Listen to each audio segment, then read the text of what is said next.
The mug was still warm in my hand when I heard her say it. Effective Monday, Tyler will be stepping in as interim director. Karen Whitlow didn't even look up from her tablet, just scrolled with one manicured finger like she was reading out a weather update. Dry, painless, processed. My name is Ethan Drake. I'm 44 years old, senior operations strategist at Artonic Solutions. Or I was. For 9 years, I was the one who stayed late, redlined vendor contracts at 1 a.m., and made sure the quarterly burn rate never exceeded projections, even when upper management thought optimism could balance a spreadsheet. But that morning, that was the first time in almost a decade I felt like a ghost in my own chair. Tyler Maddox leaned back across the table, laced his fingers behind his head, and grinned at me. "Don't worry, Ethan. I'll keep the seat warm for you." That smug little line settled into the air like the smell of burnt coffee. No one else said a word.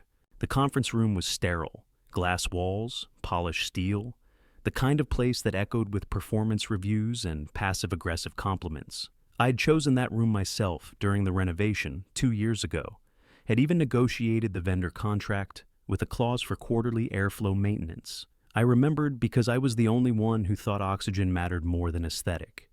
Now here I was, holding a branded mug from the 20th anniversary retreat, watching my replacement kick his feet out like he'd earned something. He hadn't.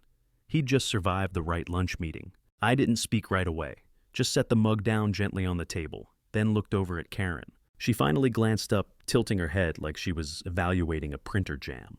"We're leaning into a new leadership style," she said, her voice slipping into that professional tone HR people use when they're trying to sound empathetic but firm. Tyler brings a lot of modern energy to the team. Soft skills, adaptive thinking. I nodded, once, nothing more. No outburst, no sarcasm. Just reached into my bag and pulled out a sealed envelope. I slid it across the table with 2 fingers. Karen blinked. "What's this?" "My resignation," I said. "Effective in 2 weeks. Even Tyler straightened up at that. Karen pursed her lips. "Ethan, I don't think this is the time for..." "It's signed," I said. "Filed. Final. All documentation is in the envelope. Transition timeline included." She stared at it like I just handed her a resignation bomb. Tyler shifted in his chair, finally realizing the energy had changed. I didn't look at either of them. I just glanced down the table to the photo wedged behind my laptop. My wife, Lena, sunlight in her hair, half laughing. She always told me this place would turn on me the second I stopped being convenient. I guess she was right. Karen reached for the envelope, but I stopped her. "There's one thing," I said. "Don't read the last line until I'm out of the building." She frowned, confused. "Why?" I stood. "Because that's the part you'll remember." And then I walked out of the room. No one at Artonic knew it yet, but that last line, it changed everything. Before I dive deeper, please comment where you're listening from. Like and subscribe. Because what happened next is why Tyler Maddox never sat in that chair for long. You don't really notice your own erasure at first. It's not loud. It doesn't come with an exit interview or a final handshake. It comes in pieces: your name not mentioned in the morning huddle, your email excluded from the strategy draft, your fingerprints slowly wiped from everything you helped build. Karen Whitlow used to say I was her eyes and ears in the tech wing. I trust Ethan to spot what I can't. That was her line. Every review cycle, every leadership email, until Tyler showed up. He was younger, sharper suits, spoke in slide decks, laughed a little too loudly at Karen's jokes in meetings. At first I didn't mind. I even looped him into a few client calls, explained the logic behind our workflow prioritization, gave him annotated diagrams. I believed in mentoring. That was my mistake. The first real sign was subtle. I was asked to skip the Q4 vendor alignment briefing because it was more strategic now. Strategic. That's corporate for, we want someone flashier in the room. Then came the internal framework Tyler published, 95% lifted from a doc I'd sent him 6 weeks earlier. Karen forwarded it to the exec channel with a comment, "Exactly the kind of initiative we need." I didn't reply, just stared at the words, then closed the tab. I told myself it was a phase, that she still saw me, that my value was institutional. But then one afternoon, while grabbing a backup cable from the print room, I saw it, a single color printout sitting in the tray. It was a draft of the upcoming org chart for Q1. I wasn't listed under product strategy anymore. My name had been moved to support transition oversight. And right there below, Karen's name was a new dotted line box with Tyler's name in it. Product strategy leadership interim pending Q1 review. I stood there for a long time just looking at it. The toner wasn't even dry. Later that evening, I showed the sheet to Lena, my wife. She stared at it for a few seconds, then looked at me like she was waiting for permission to be angry. "They're erasing you," she said, "bit by bit." "I know," I said quietly. "That's why I'm keeping everything blue." She blinked. "What?" "My folder. The one I back up everything into. Emails, performance logs, project diffs. Everything Tyler's touched that has my fingerprints under it. I use blue folders, so I don't mix them up." She didn't say anything at first. Then she nodded. The next week, I was invited to join a transition planning meeting. No clear agenda, just Karen, Tyler, and 2 people from HR. The invite title was Legacy Role Optimization. That's when I knew. They weren't just rewriting the org chart. They were laying the groundwork to make me redundant. So I smiled, I sat through it, took notes, nodded. But that night, I added 2 new files to the blue folder. One was a calendar export showing Tyler's invite to the leadership track candidate discussion. The other was a version control diff log with my original slide deck time-stamped a full month before his version. I wasn't planning a dramatic exit. Yes, I was planning something quieter. Because the moment I saw Tyler's name on that invite, I knew exactly what I had to do. And it started with a file folder I'd been quietly updating for almost 2 years. I didn't bring up the org chart change. Not to Karen, not to Tyler, not even to HR. That's not how Artonic Solutions worked. You didn't confront. You documented. So I did what I always did, I got quieter. They thought I was disengaging. What I was actually doing was archiving. Every workflow file Tyler touched that had traces of my version history. Every email thread he looped into, then forwarded with reworded suggestions. Every meeting summary where Karen paraphrased my strategy slide as if it were Tyler's brainstorm. All of it. Screenshot, saved, time-stamped, blue folder. I also started copying the full draft logs of the Veltrin Labs integration proposal, the one that had my fingerprints on the original API spec sheet. They didn't know that version was still time-stamped on the old sandbox. They would soon. The strangest part, Karen stopped looking me in the eye. Meetings turned into monologues from her end. Tyler would interject now and then with buzzwords, market adjacency, proactive disruption. I once heard him say, "We need to align our agile with legacy elasticity." I have no idea what that meant. Neither did anyone else. But Karen nodded. One Thursday morning, I got looped into a priority pivot call. Karen said it was urgent. Half the product team was on, including Tyler. I listened as he pitched a completely repackaged version of the migration roadmap I'd spent 3 weekends building. No credit, no mention, not even a slide format change. I unmuted myself and asked calmly, "What risk assessment model are we using to validate that phase?" Tyler stammered. Karen jumped in. "Let's take that offline, Ethan." I smiled to myself and went quiet again. That night, I went back into the blue folder and added the original roadmap PDF I'd created dated 5 weeks earlier. I also included a Slack thread where Karen had commented, "This is gold. Let's build on it." I wasn't rushing anything. I was curating. By the time we hit December, I'd already been removed from 3 major client chains. Not officially, just BCC'd into silence. No one said the words, but I could feel it in every skipped invite and final draft, sent without my notes. It was a strange kind of grief being alive inside your own professional funeral. Lena saw it. She started asking careful questions over dinner. "You thinking of leaving?" I shook my head. "Not yet." "What are you waiting for?" "Their next move," I said. "I want to know what story they'll try to tell when they finally push me." She frowned. "What kind of story?" I met her eyes, that I was the bitter one, that I got left behind, that Tyler had more vision and I just couldn't adapt. She exhaled slowly. "You're going to let them lie." "No," I said. "I'm going to let them publish the lie. Then I'm going to correct it once." Because here's the thing.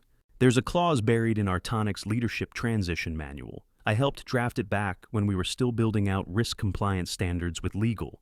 It was meant to prevent IP bleed when staff changed departments.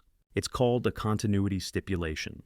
Basically, if a senior integrator's proprietary frameworks are used in cross-departmental projects, without a documented handoff, that employee remains a stakeholder on the project, which means their removal requires consent, or it triggers audit disclosure. Guess who never signed off on Tyler's roadmap transfer? Guess who saved every email and Slack timestamp, confirming that Karen approved the build based on my drafts? I'll give you one guess. But I wasn't quite ready yet. Not until I saw one last thing. On January 9th, a Monday, I walked past the corner conference room and caught Tyler rehearsing a pitch with Karen. The screen behind them had Veltrin's logo on it. I stopped just out of view and listened. He was presenting the integration layers, the layers I built. Karen was nodding, smiling. I didn't move, didn't speak. I just stood there watching the two of them build their next chapter out of the bones of my work. Then I turned around, walked back to my desk, and opened my blue folder, because now I had everything I needed. And it was time. I didn't turn in my resignation that night. I sat with it, stared at it on my desktop for 3 hours, watching the cursor blink like it was taunting me. I wasn't ready, not yet. Not before I saw the full shape of what they were trying to do. And sure enough, the next morning, it escalated. Karen called me into a quick sync. Quick in Karen speak meant you're going to listen, nod, and walk out with less dignity than you walked in. She smiled the polite kind. We're thinking of realigning you toward client sustainment. You've got great rapport, and we want to leverage that. Translation: we're pushing you sideways so Tyler can look like he's moving up. I didn't argue, just said understood. She seemed a little surprised by that. I think she expected pushback, so I gave her none, because I wasn't done collecting. By Friday, the new pipeline review was out. Tyler was listed as point of contact, strategic rollout partner sinks.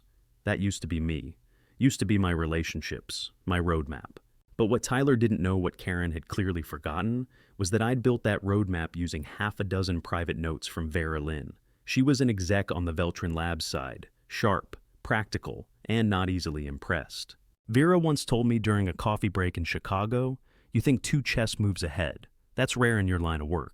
She didn't say that to Tyler, because she never met him. Yet there he was emailing her like they were old friends, copy-pasting phrases I'd used before. Stuff only Vera and I had workshopped off the record. I saw the message. Vera forwarded it to me with the subject line, "Is this guy yours?" I responded, "Not anymore, but he's still playing with my old toys." She didn't reply, just sent back a thumbs up emoji, which from Vera might as well be a monologue. That weekend, I started creating a folder I labeled Maddox Messaging Variants. It tracked the evolution of my original language versus what Tyler had been sending to clients. I included metadata timestamps, response deltas. One slide even showed how client trust metrics dipped every time Tyler switched the phrasing. But the real twist came the following Tuesday. I walked into the pantry to refill my coffee. Tyler was there already smug, standing too close to Karen, showing her something on his tablet. They stopped talking when I walked in, but the screen stayed lit long enough for me to catch the subject line. Restructure proposal Q2, headcount streamlining. He turned the screen away like it was instinct. And right then, it hit me. Tyler wasn't just replacing me. He was rewriting me. Karen was helping. I walked back to my desk and opened my blue folder. I added 2 new entries. A photo of that tablet screen snapped through the reflection in the microwave door. Not perfect, but legible. A draft of the same restructure proposal I'd authored 6 months ago, buried in a shared drive, unlisted. I had the version history to prove it. Tyler's new plan was 82% mine. And Karen was pretending she didn't know. You ever realize your reputation's being smuggled out piece by someone who thinks you won't notice? That was the moment for me. And here's the part I haven't told anyone: I didn't keep those files just for documentation. I kept them because they reminded me who I really was before the erasure started. The man who built trust over time. The one Vera said thought 2 moves ahead. I was about to prove her right. And I wasn't going to do it with a dramatic confrontation. I was going to do it with silence. Because in a war of narratives, the one with the paper trail always wins. So I started crafting mine. It was a Thursday when the audit request came through. Karen forwarded it without comment. Just a blank subject line and the internal flag, Finance Review, Q2 Product Cost Attribution. The kind of phrase that sounds routine until you realize it isn't. Because the last time we had a finance audit on Q2, we were prepping a partner demo for Veltrin Labs. And cost attribution. That was the territory I used to oversee before I was repositioned. I opened the link. 3 tabs in, I spotted it. The prototype component transfer from the Atlas build. It had been marked as finalized in June, but the version reference didn't exist until late July. That wasn't a clerical error. It was a timeline rewrite. And the digital signature next to it, Tyler Maddox. There it was, the smoking spreadsheet. I stared at the metadata field's internal tag mismatch, backdated asset log authorization, trail, with Karen's initials next to a retroactive approval. And I remembered something Lena had asked me 2 weeks ago. What exactly are you waiting for? Back then, I didn't have a clean answer, just a feeling that the house of cards wasn't fully built yet, that if I moved too early, they'd just sweep it under a rug and promote Tyler anyway. But now I had something more than suspicion. I had an audit gap with initials on it, so I did what I always did. I pulled the backup. In the blue folder buried under vendor correspondence logs and old Git diffs was the original spec sheet I submitted in May. Time-stamped, reviewed, locked. It clearly stated that the Atlas component transfer hadn't begun until the week of July 10th, and Tyler's version claimed June 4th. That's not a discrepancy, that's misrepresentation. I copied the two files into a new secure drive and labeled it Transition Validation Aug Final, a name vague enough to sound like logistics but precise enough to blend into the audit flow. Then I drafted a summary email. Hi, Karen saw the Q2 review come through. Flagged a few inconsistencies in the attribution matrix. Attached is the original dev spec I submitted for Atlas integration. Let me know if finance needs clarification on source versions. No tone, no accusation, just facts. I hit send. 3 hours later, she replied with one line. Thanks, we'll loop you in if needed. But I wasn't the audience for that email. I knew she'd forward it. Probably to someone in legal, possibly to HR, maybe even to one of the finance auditors on the compliance team. Because now she had a dilemma. Either flag Tyler and admit her oversight or bury the conflict and hope no one noticed. I was betting on the second, because Karen hated being wrong more than she loved being right. That night I stayed late not to dig further, but to test something else. I opened our old internal staging portal, the one we used before the transition to ShareFlow. And there it was, my credentials still worked. There in a shared archive folder labeled Innovation Sprint Q1, I founded a version of Tyler's slide deck, uploaded 3 weeks before he presented it. It had my comment bubbles embedded in the margins, notes I'd written during a Zoom sync 6 months ago. Can you adjust this graph to match Lena's forecast curve? Let's not use this slide. Vance flagged it as outdated. Reminder legal wording needs to reflect patent hold status. He hadn't even scrubbed the metadata. I downloaded the file, took a screen capture of the activity log, and saved it to the folder. For a second, I just sat there staring at it. This wasn't about justifying myself anymore. It was about building the narrative Tyler didn't realize he'd authored with my fingerprints on every chapter he tried to erase. I thought about Lena, about her silence that night. I showed her the org chart, about the way she nodded, not because she understood the system, but because she understood me. I also thought about Vera Lynn. Back when she was still at Veltrin, she once told me, "In your world, truth is evidence. In mine, it's leverage." At the time, I laughed. Now I wasn't laughing, because I wasn't collecting truth anymore. I was collecting leverage. And the final piece of it, that came the next morning when a junior analyst from finance, Daniel something, slipped into my cubicle with a question. Hey Ethan, quick thing. That Q2 attribution file, did you see the variance against the July baseline? He looked sheepish, like he wasn't sure if I was still allowed to answer. I just smiled. Yeah, I saw it. Want me to walk you through the delta? He nodded. I closed my laptop and stood. That was the moment I knew the tide had turned. Because even if Karen buried the discrepancy, others had seen it now. And Tyler. He just put his signature on a file he didn't fully understand. The clock had started ticking. And the person standing by the timer was me. The blue folder never left my bag. Not once. Not even when I was called into the 4th floor HR suite the following Thursday, under the vague header of role clarification discussion. Karen was already seated when I walked in. Tyler was beside her, wearing that same amused expression he wore during budget reviews. Across from them sat Adrienne from HR laptop open pen, already in hand. I could almost smell the pre-written talking points. Ethan, Karen began smoothly, "Thank you for making the time. This is really just about formalizing how we see your role evolving." I nodded once. I assumed as much. She smiled like I'd validated a chess move. Tyler chimed in. "We've been reviewing performance and alignment. There's a lot of legacy overlap. The idea is to streamline, give you clearer lanes to operate in." Legacy overlap, I repeated. Is that what we're calling theft now? Adrienne's eyes lifted from her screen. Karen's smile twitched. We're trying to avoid that kind of framing. I reached into my bag, pulled out the blue folder, and placed it gently on the table. Good. Then, let's be accurate. Inside were printed diffs showing my original framework with version history. Tyler's revision, forwarded internally time-stamped 2 weeks later.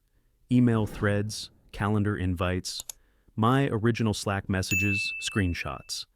A side-by-side comparison of source documentation, complete with metadata signatures.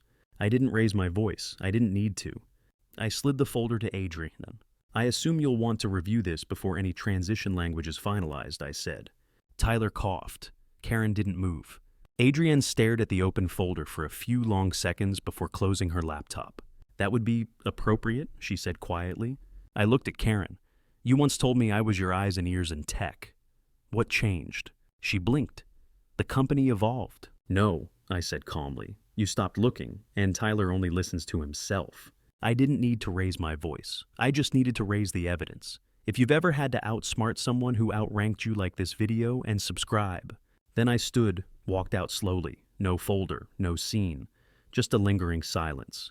That night, Lena asked how the meeting went. I told her they're realizing the audit's not over.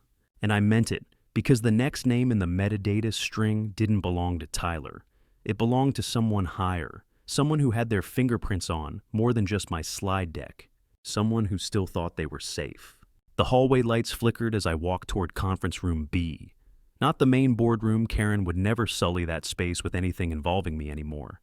This was the side room, the one reserved for mid-level planning or vendor onboarding, the room where ideas went to die.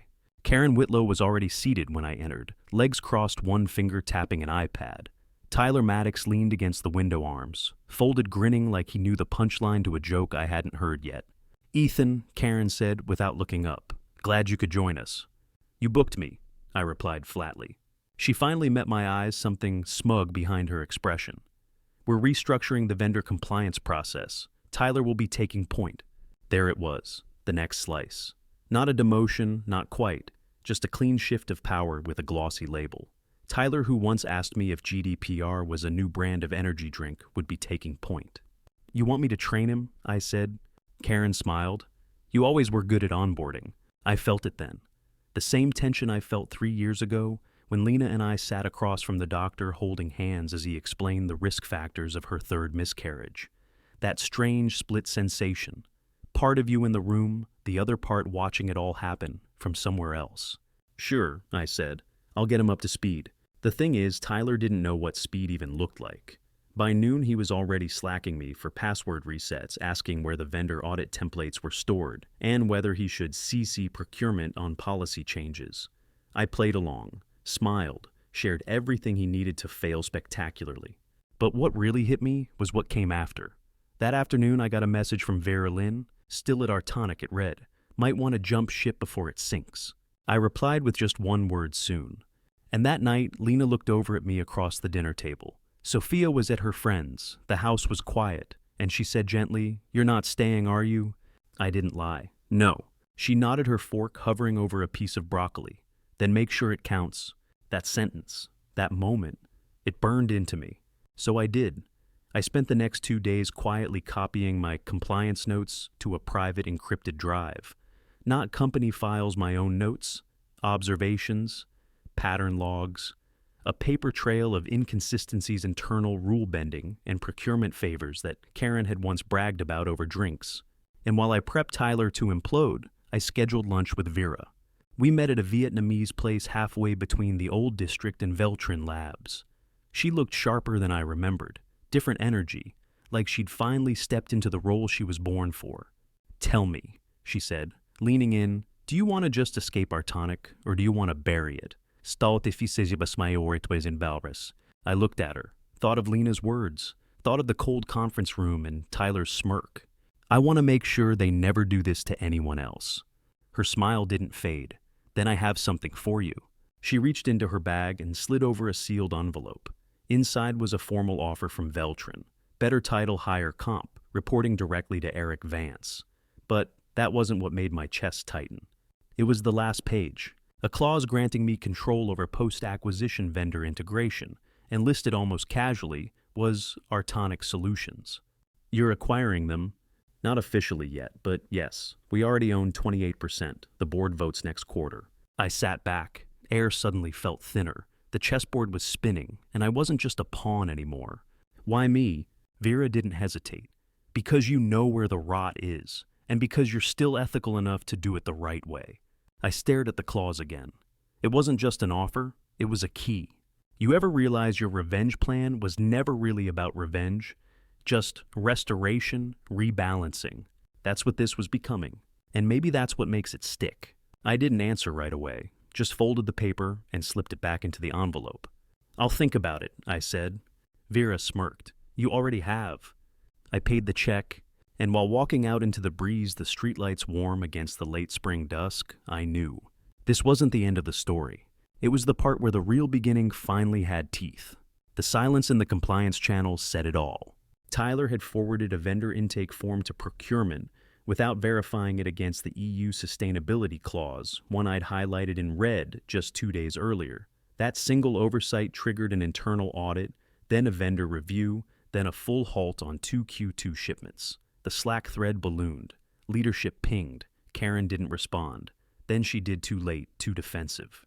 I watched it happen like a slow collapse. Not because I wanted failure, but because failure had already been architected, just not by me. I still remember Karen's voice at that last project off-site. Real leaders delegate. They don't hoard knowledge. She delegated to Tyler, and Tyler CC'd an outdated procurement alias. Twice. That morning I sent Vera a single word, ready. By noon she replied with a secured link to the internal asset control portal at Veltrin Labs. I logged in using my formal onboarding credentials. At the bottom of the dashboard under Future Stage Mergers, I saw it. Target Artonic Solutions. Status pending. Integration lead E. Drake. It didn't feel like revenge, not in the dramatic cinematic way. It felt like a quality control measure, like someone finally fixing the spreadsheet formulas that had quietly broken everything years ago. That night, Lena poured us each a glass of wine. She didn't ask what I saw on the dashboard. Didn't have to. Instead, she said, "Remember that time they canceled your compliance review? Said it was too thorough." I nodded. "They thought your standards were a nuisance." She leaned back. "Make sure they learn the difference between nuisance and foundation." I didn't say anything. I just sat there glass in hand watching the condensation trail down the stem like a clock running backward. She was right. Some people build their empires on speed. Karen built hers on plausible deniability. But speed without structure is just momentum toward collapse, and plausible deniability. That only works until someone remembers the fine print. That line hits differently now, doesn't it? Like and subscribe if you've ever built something others tried to erase just so they could stand on your work. And if you've been there, comment below. I read everyone. The next morning, I uploaded the final report. Not a takedown, a simple folder. Titled Compliance Memo. Vendor Streamlining. Artonic Risk Analysis. Tagline prepared in advance of acquisition transition. Preliminary not for distribution. But buried inside an internal scorecard, highlighting discrepancies, flagging conflicts of interest, procurement crosswalks, supplier audit histories, expense authorizations. Karen had signed some without the required dual approvals, and one flagged transaction that just happened to route through Tyler's prior internship connection. Nothing illegal, but enough to raise boardroom eyebrows and compliance committee questions. I didn't push it further, just submitted it, then shut my laptop.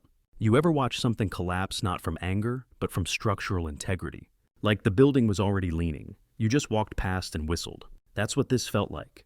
And Vera. She didn't need to say anything, just sent a screenshot the next afternoon. Karen's calendar, compliance review with V. Lineny Drake, 10:30 a.m. Friday. No emojis, no commentary. Just that. Lena said something before I left that morning. "Don't burn it down, Ethan. Make them remember." And somehow, I didn't want a promotion. I wanted integrity. I didn't reply to Vera yet. I didn't need to. The avalanche had already started. Let's begin the burial. The integration clause wasn't just a key. It was a match. The next morning, I walked into Artonic Solutions like nothing had changed. Tyler was already at my desk, swearing under his breath at a spreadsheet that shouldn't have existed outside sandbox mode. The vendor dashboard had desynced overnight. Again. "Still using the wrong credentials?" I asked, sipping my coffee. He looked up, flustered. I thought you said these were admin level." "They are," I said, "for me." Karen Whitlow stormed in around 9:15, scowling like the delay in Tyler's ramp-up was my fault. She glanced at the open laptop, then at me. "Is this your idea of a handoff?" I didn't flinch. "You said train him? I'm training him." What she didn't know, what nobody knew, was that I'd spent the last 48 hours flagging Artonic's entire vendor management system for audit, not sabotage. Just a silent request for third-party review triggered through a routine quarterly compliance submission, which I just happened to expedite. Paper trail time-stamped, authorized, untouchable. You want to bury someone in this world. You don't need a shovel, just a form nobody reads until the damage is done.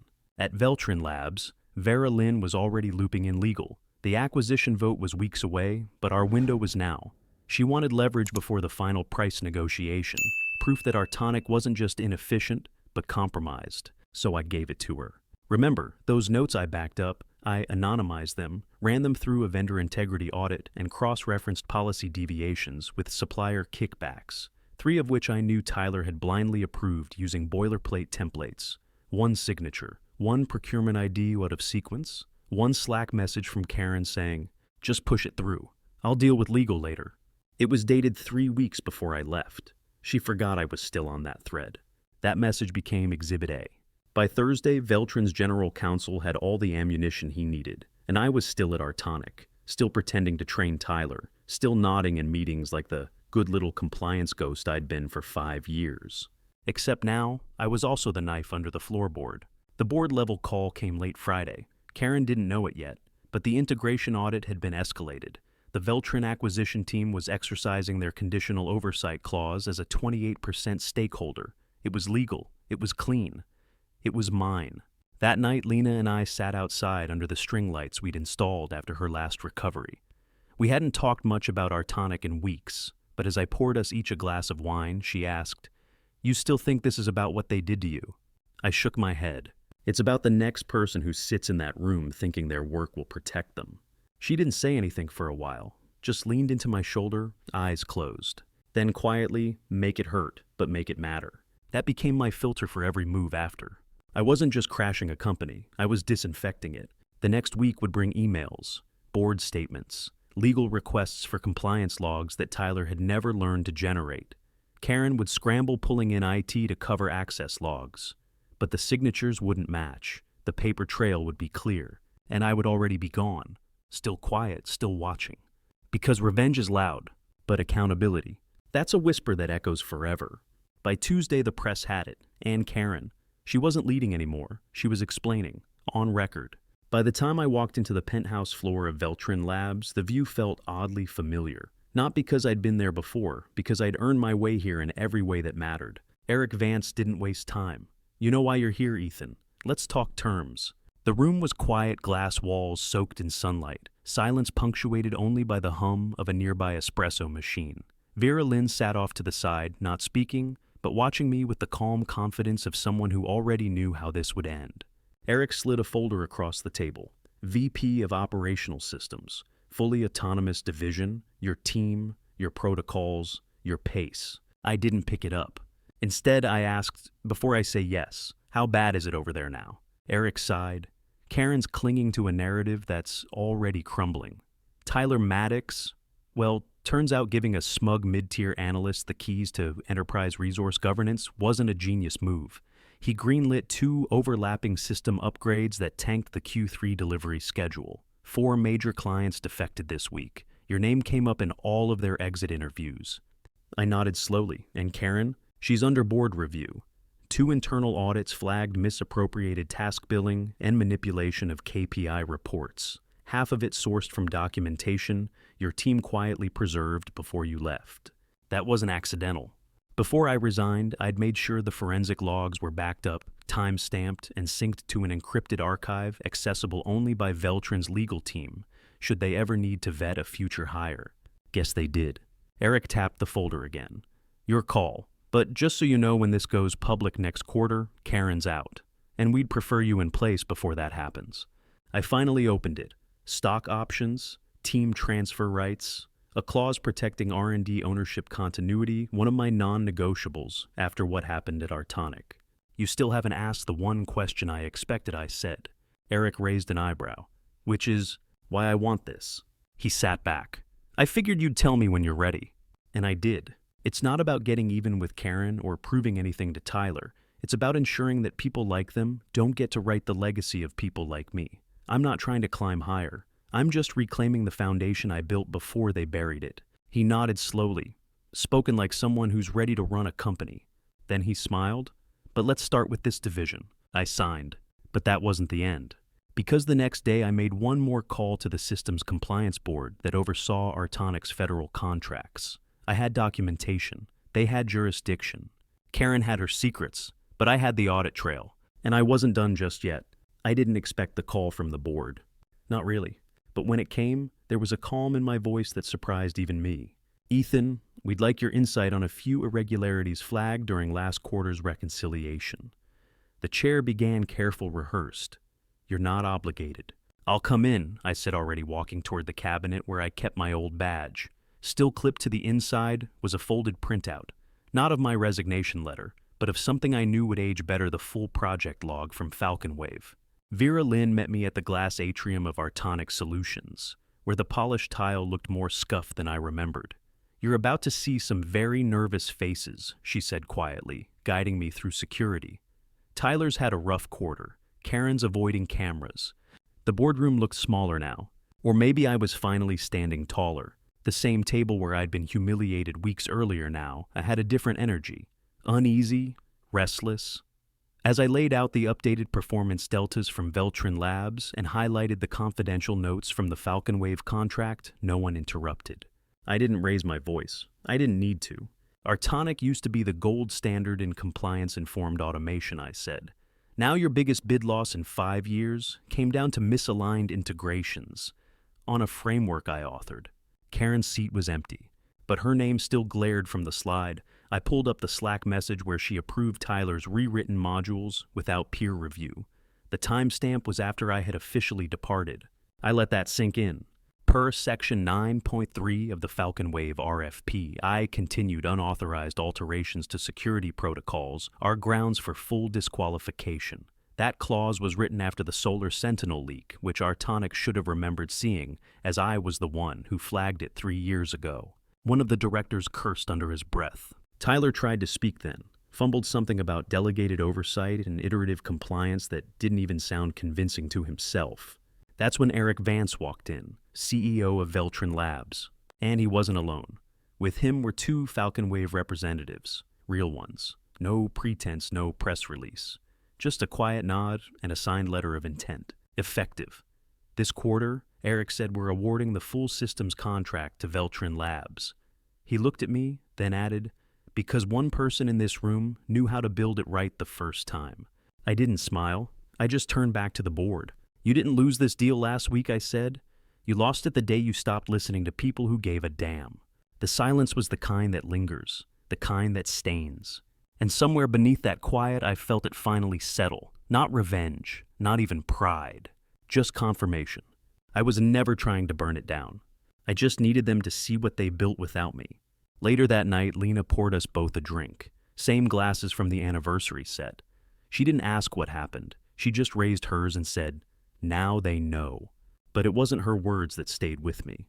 It was what she didn't say, and what I still needed to admit to myself. The house is quieter now. Not because anything's wrong, just the kind of quiet that comes after a storm finally burns itself out. Lena's reading in the sunroom. Same spot she was in when I first told her I wasn't going to fight for that promotion. Not because I didn't want it, but because I knew who I'd have to become to get it under Karen Whitlow's thumb. She just nodded like she'd already known. I still think about the way Karen smiled when she told me they were going in a younger direction. Tyler Maddox couldn't spell API without a Slack thread and a YouTube tutorial, but he wore that smug little confidence like a badge. And for a moment, I almost believed it, that maybe I was too rigid, too boring, too principled. But I wasn't. And now Karen's name is on an internal audit report she didn't authorize. Tyler's flailing through compliance interviews he doesn't understand. And Eric Vance, Veltrin's CEO, has already started onboarding my team from the old contract. Quietly. Deliberately. Just as planned. People assume revenge is loud, but I've learned the most permanent kind of revenge is infrastructure. Veltrin Labs didn't just hire me, they gave me what Karen never could, a chair at the real table. Strategy, ownership, voice. Vera Lynn made sure of it. She said something that stuck with me during one of our late-night planning sessions. The best leaders don't burn bridges, they build better highways. The truth is, I never wanted to destroy our tonic. I wanted to build something where the right people got seen, where the ones who stayed late without being asked, who flagged issues before they became fire drills, who made other people look good without needing credit where they had somewhere to go. That's what this was really about. And I've thought a lot about legacy lately, not in some grand ego-driven way, but in the quiet moments, like when Sophia, our niece, asked what I actually do at Veltrin now. I told her I solve problems before people notice them. She just blinked. So, you're like a superhero. I laughed, but that landed harder than she knew. Because for a long time, I was invisible. The guy who kept systems running, the one who remembered the client's kid's name, who stayed out of politics and just delivered. But invisible doesn't mean unimportant. It just means underestimated. And sometimes that's the most powerful position of all. Looking back, I don't hate Karen. I don't even resent Tyler. What I feel is something closer to clarity, because now I know I didn't get passed over because I wasn't good enough. I got passed over because I was never going to play dumb to make someone else feel smart, and I'm proud of that. So, to anyone listening, maybe you've felt the same. Like the rules shifted when you weren't looking. Like your worth got measured by someone with no idea what you actually do. Like you were told to train your replacement with a smile. You're not alone. You're not crazy. You're not done. Competence doesn't always make noise, but it always leaves a mark. And sometimes it gets the last word. Like this hit too close to home, share your own experience below.